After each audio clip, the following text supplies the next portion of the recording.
नमस्कार, स्वागत है आपका समाचार एक्सप्रेस में। मैं आपके साथ नेहा वर्मा। कहते हैं कि यदि मन में कुछ करने की इच्छा हो और उसे पूरी शिद्दत से किया जाए तो करने वाले को सफलता जरूर मिलती है। कोरोना महामारी के दौरान लोग अपने घरों में थे। लॉकडाउन के चलते सब कुछ बंद था।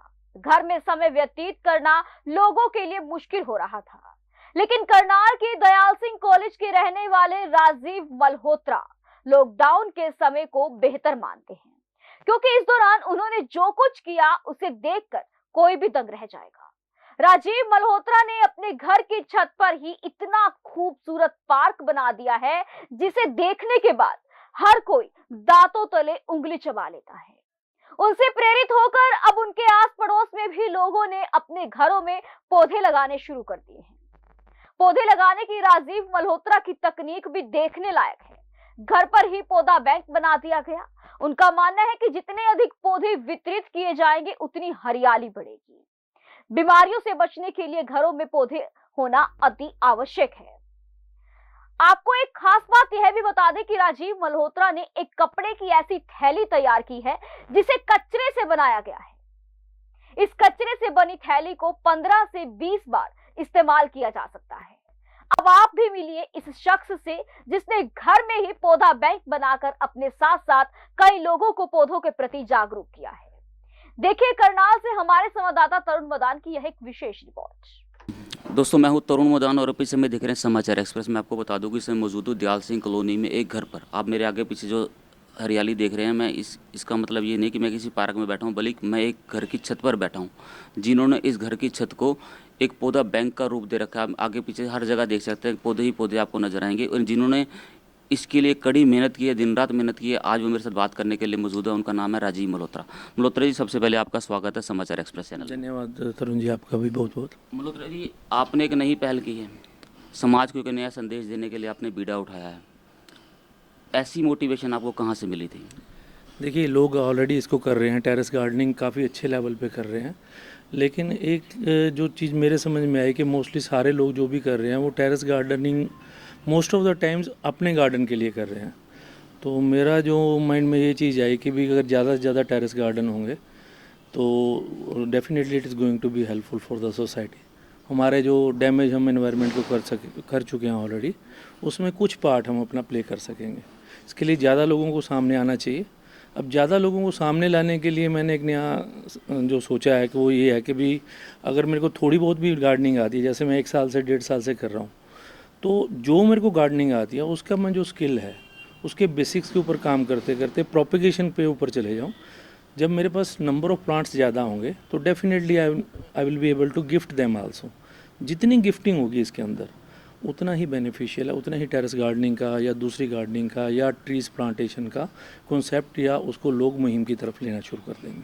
देखिए, इनका ये कहना है कि आज से 1.5 साल पहले इन्होंने शुरू किया था। टेरेस गार्डनिंग लोगों में लगातार बढ़ती जा रही है। इनका भी ये मकसद है कि लोगों में बड़े मैं आपको एक और बता दूं कि पिछले दिनों जब कोरोना महामारी चल रही थी, लोग ऑक्सीजन के लिए तड़प रहे थे। ऑक्सीजन का सबसे बड़ा जो है, जहाँ से हम ग्रहण कर सकते हैं, जहाँ से हम ऑक्सीजन को ले सकते हैं, वो है प्लांट्स।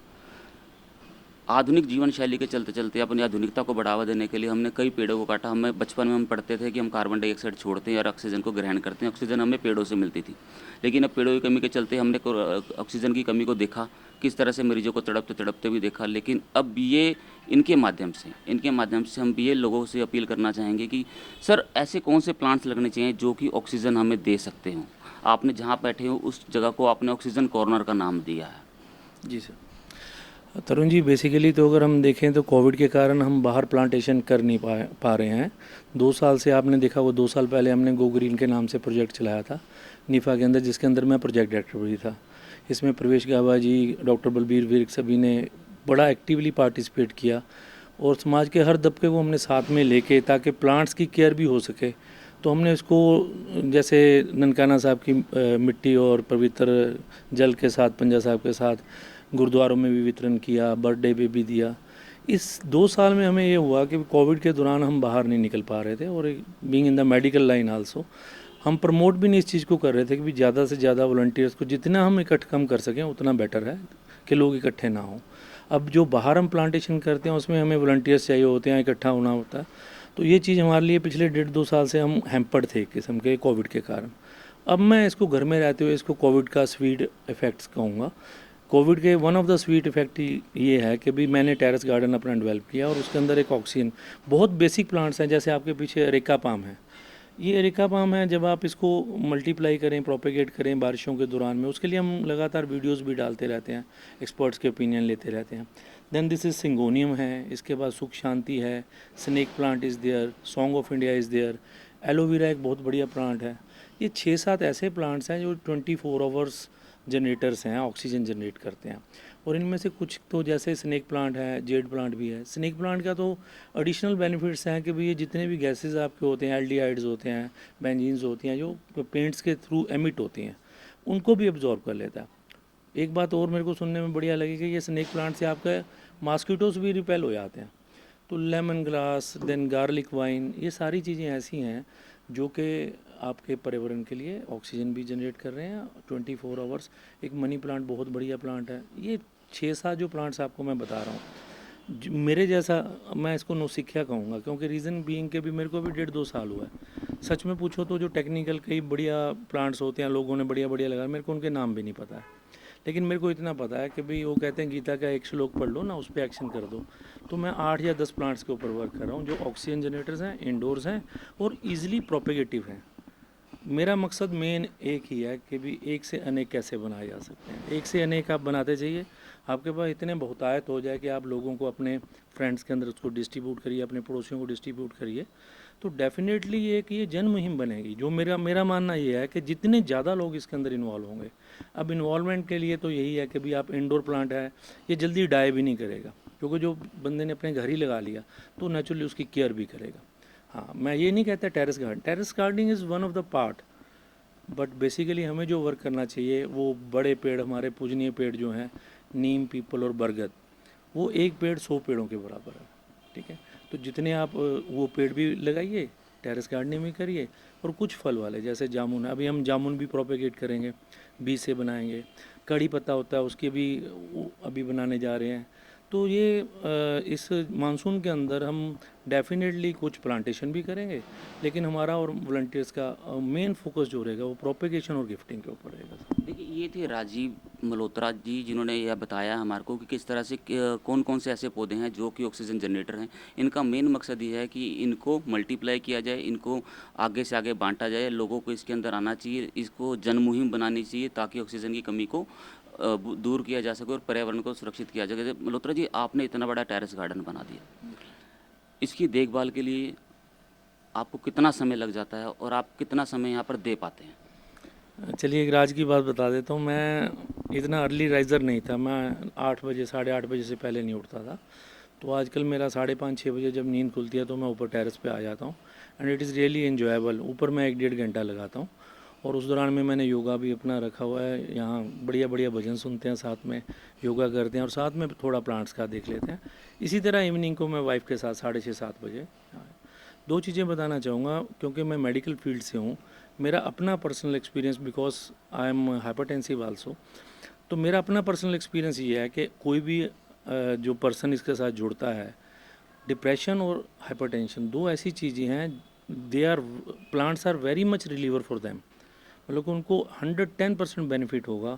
जिन बंदों को नींद की प्रॉब्लम है, आप प्लांट्स के साथ एक बार दोस्ती करके देखिए, the things are going to be. देखिए, इनका ये कहना है कि पौधों के साथ दोस्ती करके देखिए, कई बीमारियां दूर हो जाएंगी। डिप्रेशन और हाइपरटेंशन जैसी बीमारियां आज की डेट में कॉमन बीमारियां हो चुकी हैं। लगभग अक्सर अधिकांश लोगों को यह बीमारियां हैं जिससे लोग परेशान रहते हैं। इनका ये कहना है कि अगर बीमारी से छुटकारा पाना है तो पौधों से दोस्ती करके देखिए। सर, इनकी देखभाल आप खुद करते हैं या आपने किसी को रखा हुआ है? सॉरी, बीच में रह गया बात। देखिए, एक मेरा गार्डनर है। देखिए, गार्डनर मोस्टली आते हैं और लोग मोस्टली उनसे पानी या दूसरा काम करवाते हैं। मैंने अपने गार्डनर को एक ही बात कही है कि he has to help me in propagation. अब जो मेरे दुकान के लड़के हैं, आप देखिए, जितने लोगों को आप इन्वॉल्व करेंगे, एक ज़ील पैदा होती है। ठीक है, अब जैसे मेरी वाइफ है, बेटा है, उनको अगर बाई चांस प्लांटेशन में इतना शौक नहीं था, अब धीरे धीरे शौक होना शुरू हो गया। मेरा गार्डनर प्रोपेगेशन में हेल्प करता है। मेरे जो दुकान के लड़के, जैसे अभी कोई लड़का चाय लेने आएगा, कुछ आएगा, तो उनका भी इंटरेस्ट बनना शुरू हो गया। उन्होंने भी छोटा छोटा प्रोपेगेशन घर में स्टार्ट कर दिया। You will be surprise to know कि भी इसी महीने के अंदर, अगर मैं गलत नहीं तो हमारे 7 घर ऐसे हैं, जैसे नवीन संदूजा जी हैं, सलूजा जी हैं, हमारे दयाल सिंह कॉलोनी की बात कर रहा हूँ सर, और आगे खुराना जी हैं, 7 या 8 दिनेश कटूरिया जी हैं, 7-8 हमारे टेरेस गार्डन यहाँ पे इन्हीं दिनों में डेवलप हुए हैं। और डॉक्टर मनोज विरमानी ने तो अपना हर्बल पौधा बैंक की तरह एक हर्बल बैंक बना दिया, वहाँ से वो एलोवेरा और गिलोय वगैरह डिस्ट्रीब्यूट करते हैं। सो एक दूसरे को इंस्पायर करना, एक दूसरे से देख के सीखना, और मैं ये मान के चलता हूँ जो आप काम कर रहे हैं आप दुनिया को ज़रूर दिखाइए। कुछ मेरे मित्र ये कहते हैं कि भी ज़्यादा नहीं करना चाहिए, मेरे को लगता है ये ज़रूर दिखाना चाहिए, क्योंकि हो सकता है हम भी कहीं से सीखते ही हैं, वो देख के ही सीखते हैं। ऐसे हो सकता है इसको भी देख के कोई सीखे और आगे बढ़ाए इस चीज़ को। देखिए, इनका ये कहना है कि ये अकेले चले थे, लेकिन इनके साथ लोग जुड़ते गए और कारवां बन गया। अकेले दयाल सिंह कॉलोनी में 7 से 8 घर ऐसे हैं जो इनकी प्रेरणा से मोटिवेट होकर, जो इनकी बातों को सुनकर, जो इनके बैंक को देखकर, जो इनके पौधा बैंक को देखकर मोटिवेट हुए, उन्होंने अपने घरों में गार्डनिंग शुरू कर दी। इनका ये कहना है कि घरों के अंदर जो पौधे लगते हैं उनके मरने की आशंका कम होती है, क्योंकि घर के अंदर पौधों को ऐसे रखा जाता है जैसे अपने बच्चों को, इसलिए उनको कोई भी तकलीफ नहीं होने दी जाती। बाहर जो पौधे हैं उनके लिए वॉलंटियर्स की ज़रूरत होती है, क्योंकि उनको मात्र पौधा लगा देने से इतिश्री नहीं होती, उसकी देखभाल के लिए भी हर संभव कदम उठाना चाहिए। समय समय पर खाद, समय समय पर दवाइयाँ, समय समय पर पानी हर पौधे को चाहिए, क्योंकि प्यास उन्हें भी लगती है, भूख उन्हें भी लगती है। सर, अगर हम बात करें, आप किस तरह की खाद का प्रयोग करते हैं यहाँ पर? देखिए, मोस्टली कुछ एक मैंने जैसे ऊपर पौधे लगा रखे हैं, जैसे बैंगन लगा रखे हैं, अभी भिंडी लगी हुई थी, पालक लगी हुई है, तो इनमें मैं कोई भी पेस्टिसाइड यूज़ नहीं करता हूँ। मैं ऑर्गेनिक मैन्योर या कंपोस्ट खाद लेता हूँ। हमारे रामविलास जी बहुत बढ़िया काम कर रहे हैं बुड्ढा खेड़ा के अंदर, उनका ऑर्गेनिक फर्टिलाइज़र भी है और कई ऑर्गेनिक वो कंपोस्ट भी बनाते हैं। तो मेरी कोशिश ये रहती है, गोबर जैसे गाय का गोबर हो गया, तो यही चीज़ों को मैं यूज़ करता हूँ, और कुछ नीम की खली होगी, सरसों की खली होगी, इस तरह की चीज़ें यूज़ करता हूँ। देखिए, ये अपने बैंक में अपने पौधे जहाँ जहाँ पर ये पौधारोपण करते हैं वहाँ पर पेस्टिसाइड किसी तरह का यूज़ नहीं करते, ऑर्गेनिक चीज़ों को यूज़ करते हैं। इसके अलावा इन्होंने एक और नया प्लान किया है। आपने एक नया प्लान अब स्टार्ट करने का सोचा है कि पहले पौधों को उसमें दिखाया जाता था प्लास्टिक की थैली में, जी। लेकिन अब आपने उसको भी ख़त्म करने का निर्णय लिया है। इसके लिए आपने खास किस्म का कपड़ा तैयार करवाया है। उसका क्या बेनिफिट होगा, और जो प्लास्टिक का था उसका क्या नुकसान होता था? देखिए तरुण जी, मोस्टली आपने देखा होगा जब भी हम प्रोपेगेशन करते हैं, गवर्नमेंट नर्सरीज में भी करते हैं, तो ये पॉलीथीन मोस्टली यूज़ किया जाता है। अब इस पॉलीथीन में जैसे जब हम पौधा ट्रांसप्लांट करेंगे तो इस पॉलीथीन का वेस्ट चले जाता है। दैट मीन्स हम एनवायरनमेंट के अंदर और कचरा डाल रहे हैं, राइट। तो मकसद ये होना चाहिए कि भाई आप कचरे को कम करें। तो अभी मेरे मित्र हैं, नितिन जी हैं, जो कि अल्फ़ा प्लांटर्स के मालिक भी हैं, अभी उनका पेटेंट भी है, गमले उन्होंने बनाए हैं, उन्हीं से मैंने एक कपड़ा डेवलप करवाया है। अब ये कपड़ा ऐसा है कि ये जो प्लास्टिक वेस्ट है ये उससे बना हुआ है। इसकी हम थैली बनाने जा रहे हैं। इसकी थैली बनाने के बाद हम क्या करेंगे कि भी जिसको भी हम गिफ्ट करेंगे उससे ये रिक्वेस्ट करेंगे ये थैली हमें वापस कर दें। तो दैट मीन्स कि आप प्लास्टिक को तो एक बार यूज़ कर रहे थे और कचरे में डाल रहे थे, यहाँ से आपने कचरे को इकट्ठा किया, उसका ये कपड़ा बनवाया और उस कपड़े को आपने रीयूज़ किया 10 बार, 15 बार, 20 बार। सेकेंडली, गमले में जो यूज़ करता हूँ, मोस्टली गमले में वाटर सेविंग वाले यूज़ करता हूँ। ये गमला जैसे मैं आपको दिखा रहा हूँ, ये स्पेशलाइज्ड अभी नितिन जी ने मेरे को बना के दिया है। इसके अंदर हम देखिए, आप इसके अंदर मैं चाहूँगा तो जब मैं इसके अंदर प्रोपेगेट करूँगा और डिफरेंट टहनियाँ लगाऊँगा तो इसी गमले के अंदर मैं 25 से 30 पौधे जो है प्रोपेगेट कर सकता हूँ। तो आप जस्ट सी कभी इसी 1 फुट के अंदर आप 25-30 पौधे इकट्ठे कर लें। पहले मैं इससे थोड़ी देर पहले तक आटे की बोरी खाली होती है ना, उसमें भी मैंने पौधे प्रोपेगेट कर दिए।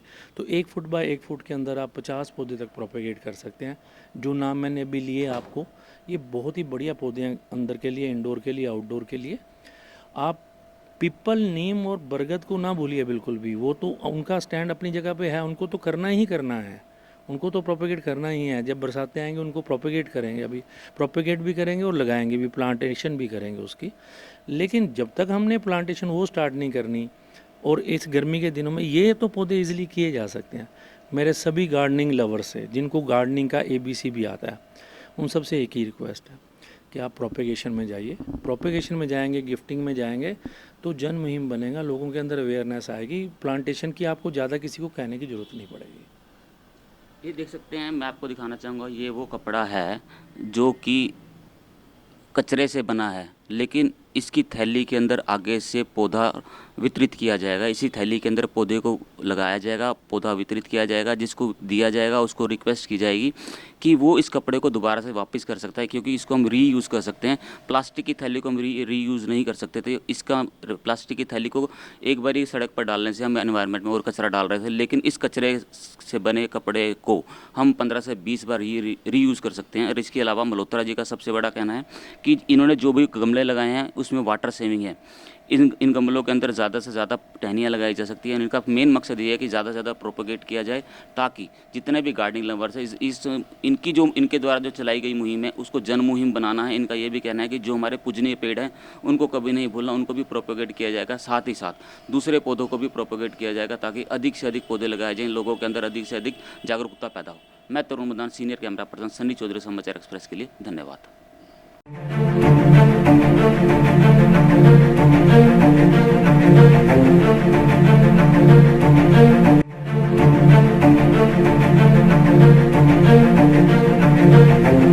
ऐसा अवसर फिर नहीं मिलेगा। अब हरियाणा सरकार की दीनदयाल आवास योजना के अंतर्गत सेक्टर 1 तरावड़ी में 135 और 142 गज के प्लॉट्स मात्र 21,000 रुपए देकर बुक करवाएं। क्रेडिट सोसाइटी, सड़क, sewerage, street light, park, community centre, तुरंत रजिस्ट्री और पोसेशन भी। कॉल 9466034000।